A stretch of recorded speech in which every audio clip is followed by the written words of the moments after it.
부동산 서점입니다. 11월 8일 1일 브리핑해 보도록 하겠습니다. 분위기 급변. 집 안 살래. 그냥 전세 한 바퀴 돌래. 최근 뉴스 몇 가지만 가지고 와봅니다. 자, 글로벌 은행들이 내년에도 물가 상승률이 더 커질 것으로 전망합니다. 물가가 안 잡힌다? 그러면 금리도 아마 영향을 있을 것 같아요. 상업용 부동산 위기를 겪고 있죠. 뭐 꼬마 빌딩이나 이런 것들 안 팔립니다. 안 팔려요. 대출 잔뜩 내서 사봐야 이자 갚다가 볼일 다 봅니다. 공실 한번 생기면 난리 납니다. 대구 아파트만 많이 지은 게 아니에요. 상가도 어마무시하게 지었어요. 오피스텔도 어마무시하게 지었어요. 다 들어갈 사람이 있습니까? 아픈 손가락이 생길 수도 있을 것 같아요. 자, 경매가 늘고 있다는 이야기도 들려죠.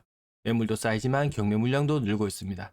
대구의 경매 예정 물건만 찾아봤어요. 이건 아파트뿐만 아니고 다 포함되어 있는데요.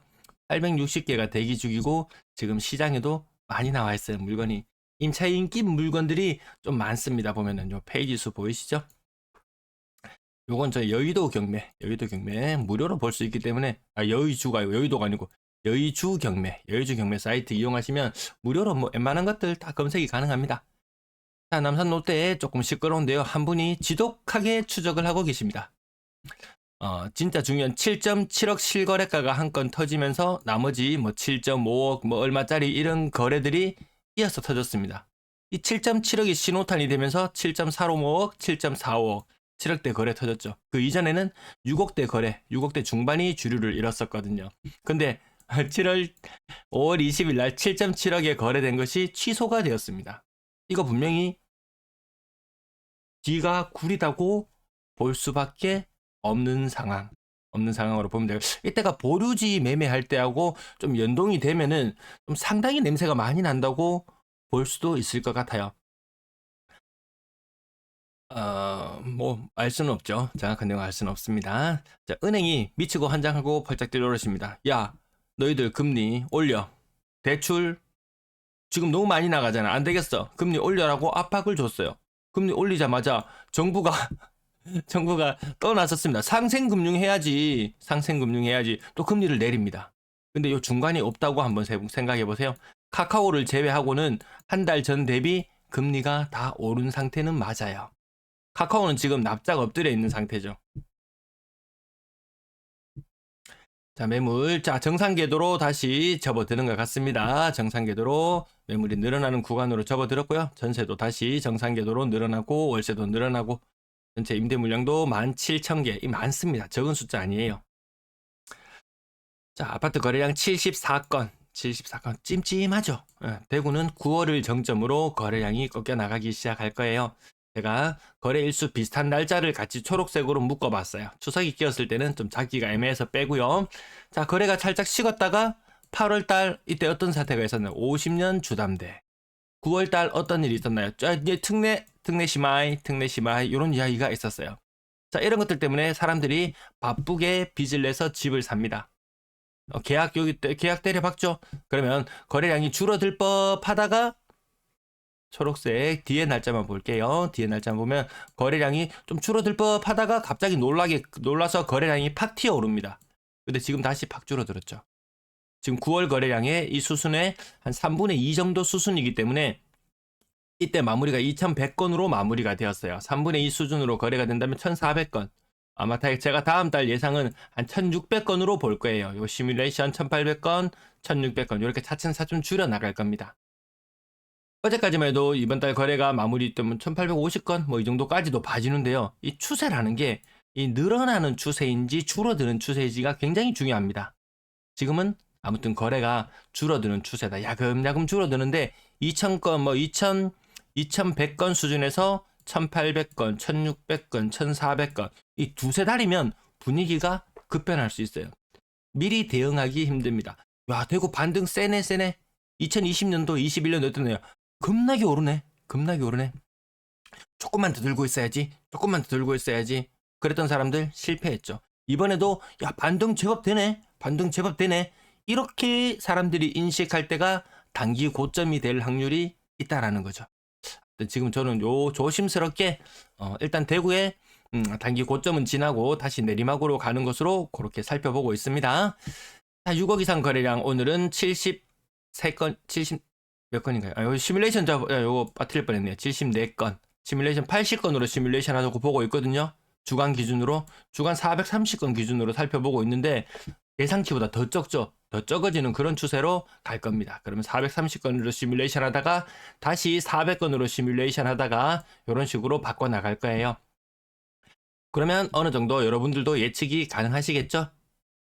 네, 74건의 거래량 중에서 6억 이상 거래 건수는 8건이었습니다. 그 중에서 직거래 2개, 직거래 2개 제외하고 나면 또 그렇게 많지는 않죠. 빌리버머 2차죠. 빌리버머 2차. 9억 4천. 야, 이 직거래인데 이게 너무한 거 아니냐고. 라고 그런 느낌이 들 정도의 엄청나게 낮은 가격이었고요. 자, 대형 평수도 있었고, 또 대형 평수. 국평 기준으로 6억 이상짜리 거래가 그렇게 쉽지는 않는 그런 분위기죠. 뭐 신축이나 이런 상황들 특수한 상황 제외하고 그나마 국평 중에서 힐스테이트, 황금동 요 정도가 고점 대비 30% 정도 빠져 있는데요. 좀 그나마 국평 중에서 6억 이상 정상 거래 요 정도 봐주니까 웬만한 지역이 지금 분양하면 뭐 6억 지금 분양하려고 발동 걸고 있는데도 6억, 7억을 생각하고 있으니까 제일 좋은 자리에 있는 것들이 6억을 조금 넘어가는 국평이 거래되는 그 정도 수준이니까 분양 쉽지 않아요. 근데 하려고 마음먹으면 또 엄청나게 할 수 있는 그런 상황. 이 PF의 압박, 이 이자 부담, 날이 갈수록 쌓일 수밖에 없고, 그러면 분양가는 당연히 더 오를 수밖에 없고, 언제가 될지 몰라요. 그러면 이것이 줄어들면은, 분양 공급 물량이 줄어들면은, 갑자기 분위기가 급 반등할 것이냐? 아닙니다. 이렇게 지금 어마무시하게 입주하고 있는 21년도에 입주했는 것들 올해 못 팔아가지고, 2년 비과세 기간이 지났는데 못 팔아는 물건들 있죠. 22년도 물건 또 2년 3년 단위로 계속해서 물량이 쏟아져 나옵니다. 비과세 처리 안 하면 아예 투자를 접어라. 저는 아예 비과세를 생각하지 않을 것 같으면 일시적 1가축 2주택도 좋고 뭐든 다 좋지만 일단 비과세를 생각하지 않고는 정상적으로 세금 다 내고는 아파트 값만 올려놓고 자기 손에 떨어지는 건 별로 없거든요. 자, CG 월드메리디앙 5억 조금 넘어갔고요. 복현 아이파크 21년식 새 아파트 위주로 주로 거래가 되는데 나름 인기 있는 곳들 5억 조금 넘어가는 그 정도 수준이라고 기억하시면 되겠고요. 거의 30%씩 빠지는 것이 여전히 비일비재하더라. 네, 직거래 건수 제외하고 은근히 또 요 국평 틈새에 조금 오래된 곳에 대형 평형 이런 것도 거래가 제법 좀 있죠. 제법 중간중간에 끼어들고요. 근래 좀 특이한 현상이라면 그런 것들이 생각보다 가격이 많이 빠진 상태로 대형 평형들 거래가 일어나고 조금 인기 있는 지역들은 국평 가격을 뛰어넘는 이런 모습. 이런 것들도 막 올라가고 싶겠지만 국평의 가격이 한정받을 수밖에 없죠. 왜? 6억 이상 가격이 제한받고 있는 그런 상황이죠. 그럼 6억 아래쪽도 제한을 받게 되고 그 아래쪽도 또 제한을 받게 되고 그래서 가격의 급격한 상승을 생각하기에는 무리가 있다. 그렇다고 집 사지 말라는 또 이야기는 아니죠. 자기 상황에 맞게 결정하시면 될 것 같습니다. 대형 평형들 생각보다 소형 평형 이거 보십시오. 청구 아파트 93년 30년 되었네요. 자, 요거하고 요런 소형 평형하고 가격이 거의 같아지는 요런 모습들. 이런 것도 또 관리비도 많이 들고 나중에 리모델링 하려면 돈 많이 들고 또 이렇게 비용들이 또 많이 소모되는 부분들이 있더라고요. 30% 네, 빠지는 모습들 여전히 계속해서 나타나고 있습니다. 어쩔 수가 없더라. 비과세를 받으려면 뭐 옛날 거 한 개 파는 수밖에. 새 거를 선택하고 옛날 걸 팔고. 마냥 새 집이라서 좋은 것 같았는데 빚은 생각보다 더 늘어나 있고 2억짜리 집을 살 때 1억을 가지고 1억을 대출받아서 샀들.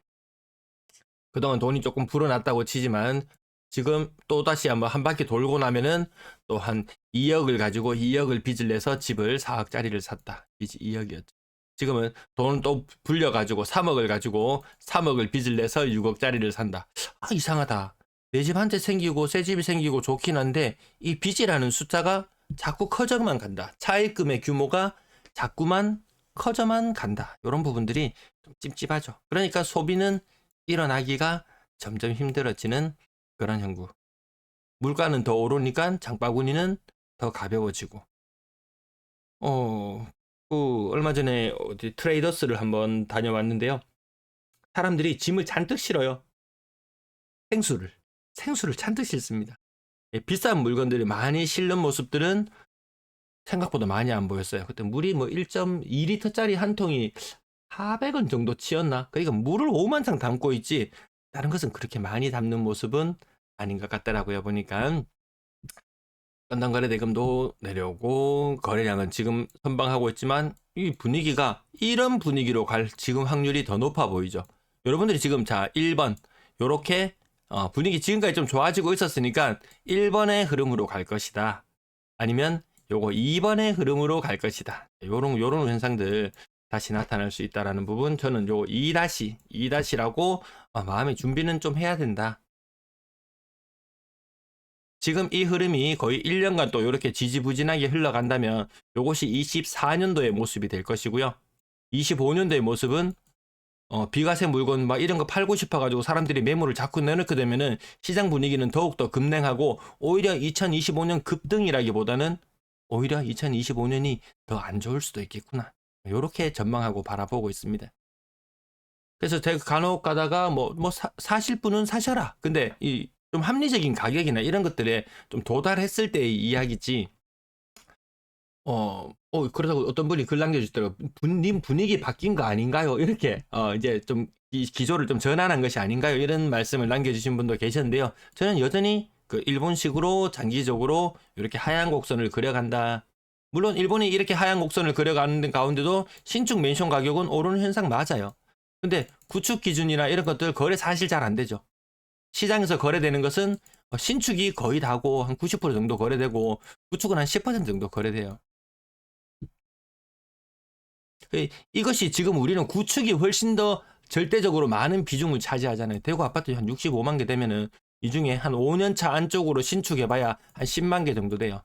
요 정도가 거래가 좀 활발한 수순을 거칠 것이고 이것도 2, 3년 지나고 나면 또 뒤로 튕겨 나가는 것들도 있을 것이고 결국 대다수의 아파트는 거래가 잘 안 되는 그런 모양새로 갈 것이다. 그 아파트에 사는 사람들 나이가 많아지면서 더 이상 젊을 때처럼 계속 갈아타기 하고 돌아다니고 이사가고 이런 것들이 번거롭고 번지럽다 하나요? 네. 그런 과정을 거쳐가면서 일본식으로 가락률 51%, 네. 상승할 가능성도 49%. 저는요 51%. 정답은 없습니다. 일단 비싼 아파트 계속 거래 안 되고 있거든요. 부동산 분위기 많이 타거든요. 지금 좋은 분위기로는 갈 수 없다. 정부가 금리를 낮추라고 이야기를 해요. 상생금융하면서 이야기를 해요. 그러면 은행은 어떤 스탠스를 취할까요? 1등급 아니면 대출 문턱을 넘기도 힘든 그런 상황으로 갈지도 몰라요. 왜? 정부에서 보기 좋게 금리는 낮춰놔요. 그 대신 대출을 까다롭게 해가지고 대출을 잘 내주지 않아요. 아마 그런 상황으로 몰고 갈 것 같습니다. 그럼 은행은 어떻게 이득을 취하나요? 기존 대출자들 많거든요.